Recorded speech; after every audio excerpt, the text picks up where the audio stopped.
Rogers, aka Miss Rogers, and it is time for another weekly episode of Am I the Bad Apple? If you've never joined us before, people send in submissions of situations where they're not sure if they acted appropriately or not. We read the stories, we give our opinions on them, and we tell them they're either the good apple, the bad apple, the crab apple, maybe everyone's a bad apple, it's a bad batch. Sometimes we agree with each other, sometimes we disagree, but that's okay. We all have different life experiences that give us different opinions on situations, and that's fine. If you haven't liked or shared or subscribed, make sure to do that. And without further ado, let's get started with this week's episode of Am I the Bad Apple? Apple number 1. Am I the bad apple for impersonating my teacher? I, 14, am in high school, and honestly, I don't try very hard at school. I get decent grades, but school's never been super important to me. I try not to be a nuisance in class, I just kind of want to get by. This means teachers either really like me for my personality when I talk to them, or they dislike me for my lack of effort or care for school. My math teacher is one of those teachers that doesn't really like me very much. Math is my worst subject. I have a hard time focusing in general, but it's just even harder in that class.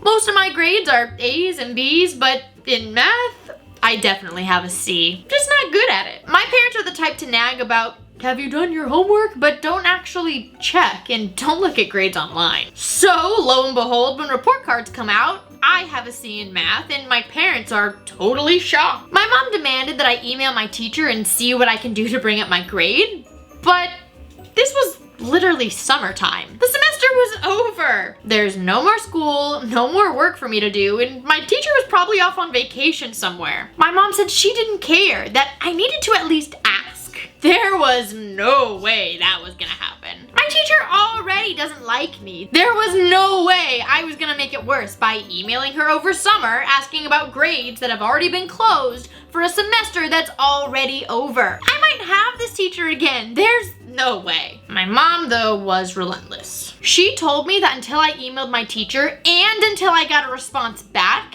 that I was grounded. Even if I did email my teacher, she probably wouldn't have seen it. It's summer. So I went on Google and made a fake email with my teacher's name. I emailed the fake email and responded to myself saying, sorry, there's nothing that can be done. That's your grade. It was enough for my mom to get off my back and let me enjoy summer since there's nothing more that I could do for my grade. But now the fall semester's starting and I have the same math teacher again. I can already feel the guilt eating me up, having to look at her each day knowing that I impersonated her. I need to know if I should confess what I did or not. So, am I the bad apple? Oh my goodness, I cannot believe I'm saying this 2 weeks in a row.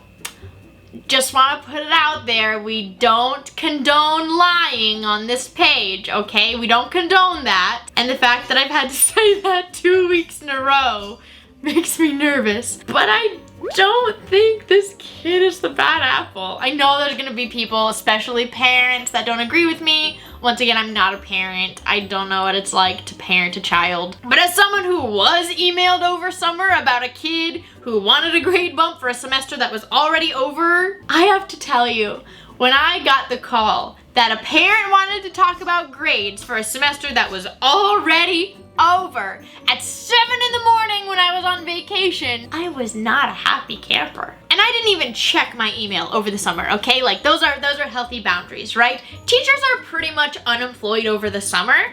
Why would they check their work email for free? They're not on the clock, they're not paid to do that. Don't check your emails, teachers. I was called early in the morning by my administration and I was like, it's 7 in the morning. Because this mom wanted to talk about grades that her kid didn't do during a semester that was already over. That kid was 100% right to be like, I'm not emailing her for that. And I also really respect the whole like, I don't really care about school, I didn't try very hard. I got a C and I wasn't that concerned about it. Like they were very much owning that that was the grade they earned, and I respect that. I once had kids that got a C in my class that were like, do you not like us because we didn't get an A or a B? And I was like, why would I care about that? It's your grade. Like you're respectful to me, you own that it's the grade that you earn. I think you're great kids. You getting a C in my class doesn't make you not a good kid. Now if you were to blame you not doing your work on me, like, but you don't. Like, so I love you. And I'm not even gonna lie to you guys, because remember, we don't condone lying. But if a kid came up to me and was like, Miss Rogers, I got a senior class and I know that I earned that, and my mom really wanted me to bother you over summer about it, and I didn't want to do that, so like I made a fake email pretending to be you so she would get off both of our backs. I would not be mad at them. Maybe I'm crazy, maybe I'm a psychopath, I don't know. I might even high-five them a little bit. Thanks, Connor, for allowing me to enjoy my vacation. Appreciate you looking out for me. I know some parents are not gonna agree with me, and that's okay. I'm not a parent. Never claimed to be one, don't necessarily want to be one either. But from my perspective, I do not think this kid is a bad apple. Do I think the mom is a little bit of a bad apple? Yeah, I do. You're not on top of your kid's schoolwork, and then when the teacher is not getting paid to work, you're like, oh, email her while she's on vacation and see what more you can do. No, if you cared that much, care during school time, not after. Semester's done. Semester's done, Mom. It's done.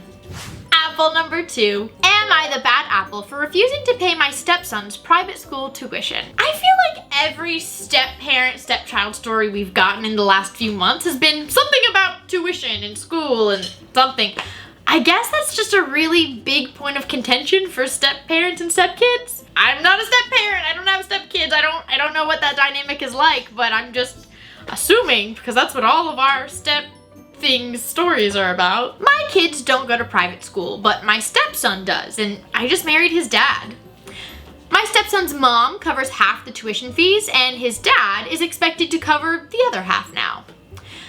I actually didn't know that my stepson went to private school until now. Our half of the fee is about $16,000. My husband says continuity is important and we should just continue to pay for it to make sure he doesn't feel any disturbance. I, however, think it's unfair and wrong for one child in the family to go to private school and have $16,000 of the family's budget spent on them when the other two don't. And honestly, we can't afford to send all 3 to private school.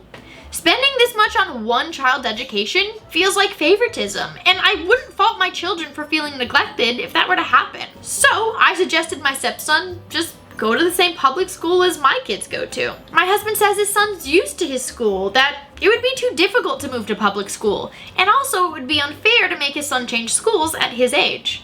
My stepson is 15 years old and my children are 14 and 11. My husband insists that we should just continue things as they were to minimize the effect on the children, and insists that making his son change schools is really wrong. So, am I the bad apple? Hold on a second. You married this man. You brought in another child to your home. You don't know what school he goes to or even the type of school he goes to?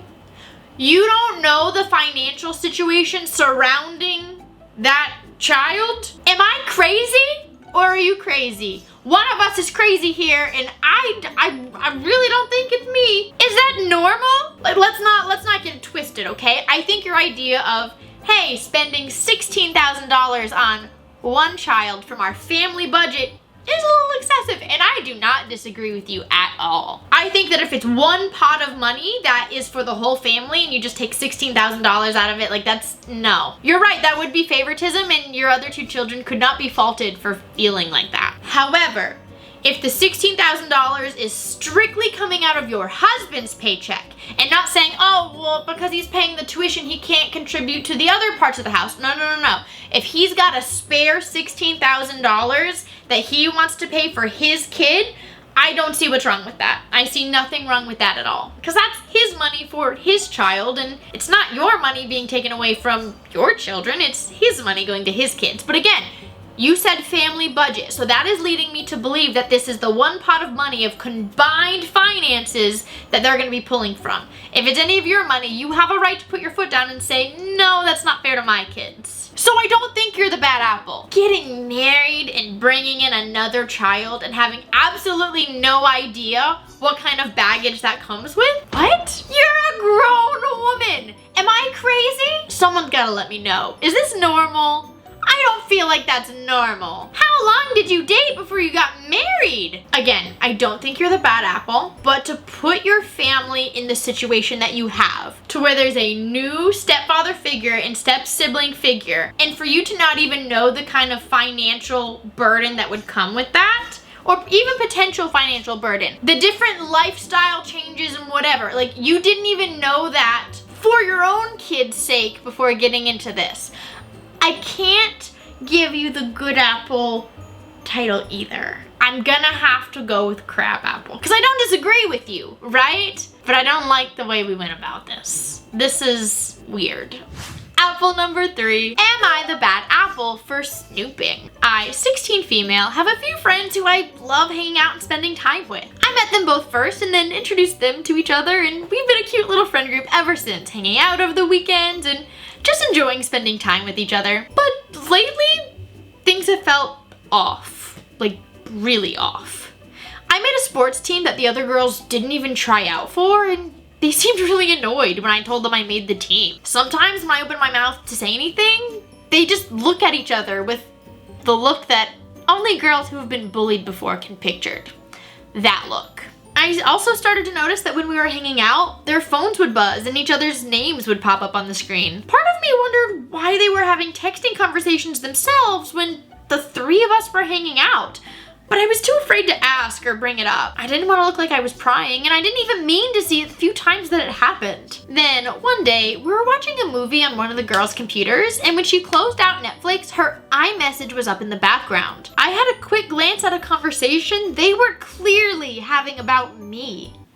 My friend closed her laptop super quickly and just pretended like nothing was wrong, but this time I asked, was that conversation about me? They told me not to be silly, that we're all friends. They would never talk about me like that. But I wasn't convinced. We spent the night at her house, and while the other 2 girls were sleeping, I went to open the laptop back up. These girls, my friends, have been making fun of me for weeks. They said I was super obnoxious to hang out with. They made fun of the things that I wore, the way that I talked, and just had some really not nice things to say about me. I then went to the iMessage search bar and just searched my name to see what popped up. I found countless people, some of which I considered to be my friends, who they were both trash talking me to. I was devastated. I confronted the girls in the morning and they told me they didn't really mean anything malicious, that they do value me as a person. But I was the one in the wrong for snooping on their computer. They said I broke their trust and they're willing to forgive me, but only if I forgive them, and then we can just move on with our friendship. I really want to believe they're sorry and we can be real friends again, but is that naive? I can't tell if I'm being gaslit or not, or if I really am the one that's in the wrong. So, am I the bad apple? Either when I was in high school or college, I feel like there was some phrase or saying or something went around social media that was like, if you snoop and you don't find anything, that's on you for thinking so little of your friend or your partner, whoever you're snooping on. But if you snoop and you find something, I don't really remember how the rest of that went, but I have a feeling that they were not the ones that were supposed to be in the wrong. Here's the thing. If you're so convinced that either your friends are talking about you or that your significant other is cheating on you or whatever, you clearly don't have a very trusting relationship. If they're just sitting there bullying you and you think so little of them that you know that they're making fun of you, are you even friends? Why are you pretending to be? You don't like each other. Do I think you're a bad apple?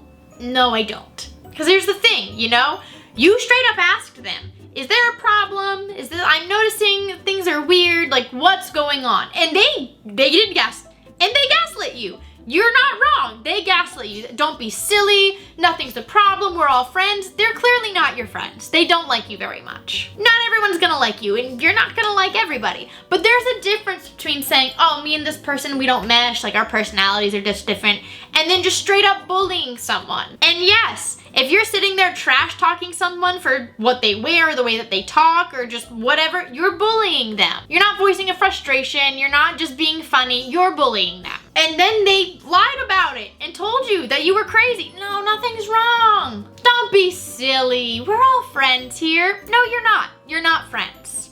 I can understand that need to find out, am I crazy or are they lying to me? But I just don't see her as the bad apple. I don't know if I could even settle for crab apple. Because again, she straight up was like, what's the problem, what's going on? And they gaslit her. I have to go with good apple on this one. I know there's gonna be people that disagree. I know there is, and that's okay. I'm saying this as someone who has experienced that kind of gaslighting. It makes you feel crazy. Apple number 4, am I the bad apple for punching my brother in the face? Do I even need to read this? Yeah? There's no way you could twist that. There's no way you could twist that. I'm 15 male and my brother is 12 male. I have an iguana named Chili who I love to death. I saved up my own pocket money for 5 years to buy him. I bought him, his cage, and everything necessary for an iguana. One day I was in the living room playing video games and I heard a loud thud. I went to go see where the sound came from and I found Chili on the floor with his foot completely broken. I saw my brother looking up at me from the stairs and I asked, "What happened?" He said he picked up the iguana and threw him down the stairs because he just wanted to see what would happen. I said, "What did you think was gonna happen?" And I punched him right in the face. Of course he went crying to mom and dad and they came and berated me for punching my brother. But I told them what happened and they said, "Chili's an iguana and he'll be right in a little while." I went to go see how Chili was doing and he was clearly in a lot of pain. I begged my parents to take him to the vet and they flat out refused. So I called my grandpa to help me and he came and picked me and the iguana up and took us to the vet. Luckily, he was able to help me help Chili, but I'm still very mad at my parents and my brother. When I came back home, I told my parents that I was gonna shift Chili into my room so that I could make sure no future incidents like this ever happened again. My brother actually started throwing a temper tantrum, screaming that it was unfair I could keep Chili in my room. I reminded him that I'm the guy who bought Chili, raised Chili, and takes care of Chili. So yeah, I have every right to keep him in my room. Now my family's giving me the silent treatment because they think I'm wrong. I asked my grandpa about it and he said I was right, but the way I handled it was wrong. So, am I the bad apple? Hold on! He's a 12-year-old kid and threw an iguana down the stairs? What is wrong with him? It's not even like he's 5 and didn't know any better. He's 12. He knew better. Who just throws an animal to see what would happen? What is wrong with people? I'm going to say something that I mean with every bone in my body. And I know some people aren't gonna like it and you're just gonna have to not like it. I don't care. If you come into my house with the intention of hurting either one of my cats, I don't know if you're making it out of my house. Do you see this? This is my life. This is my world. We have 2 cats. This one picked me to be his human. This is my entire world, okay? You come into my house trying to harm him, you're not getting out. I'm sorry. I'm not even sorry. He heard the treats in the other room, he's off. I was raised and grew up under the impression that your animals are your family. Brother's the bad apple, parents are the bad apple. Shout out to Grandpa for coming to the rescue. Poor Chili. No, pets are family, 100%. If you don't think so, you don't need a pet. And that's all I have to say about that. Anyways, my counts at the end are 3 good apples, 1 crab apple. That's my opinion. I know there's gonna be a lot of people that disagree with me, and that's okay. I feel like these were some very interesting stories. Let me know in the comments what you guys got, and as always, keep sending me your stories. I'm getting to the end of the email submissions. I'm finally able to take a look at some of the stories under our subreddit. Just a reminder, it is r/amIthebadapple. I think that's how you spell it in Reddit. I still don't know. I still haven't checked. If you haven't liked or shared or subscribed, do that. The least you can do since I'm spending all this time on these videos. I will see you guys next time. Bye, my lovelies. Mwah.